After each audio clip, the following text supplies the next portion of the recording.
वज़ीर-ए-आज़म शहबाज शरीफ ये कहते हैं कि भारत का पानी को बतौर हथियार इस्तेमाल करना सिंतास मुआहदे की मुअत्तली नाकाबिले कबूल है। भारतीय इक़दाम पाकिस्तान के खिलाफ जारहियत के मुतरादिफ होगा।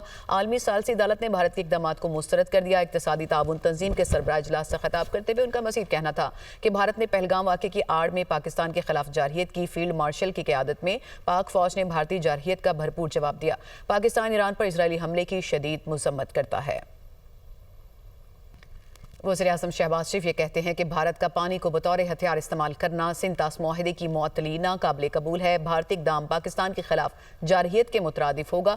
आलमी सालसी अदालत ने भारत के इक़दाम को मुस्तरद कर दिया। इक़्तिसादी ताउन तंजीम के सरबराह इजलास से खिताब करते हुए उनका मज़ीद कहना था कि भारत ने पहलगाम वाक़े की आड़ में पाकिस्तान के खिलाफ जारहियत की। फील्ड मार्शल की क़यादत में पाक फ़ौज ने भारतीय जारहियत का भरपूर जवाब दिया। पाकिस्तान ईरान पर इजरायली हमले की शदीद मज़म्मत करता है।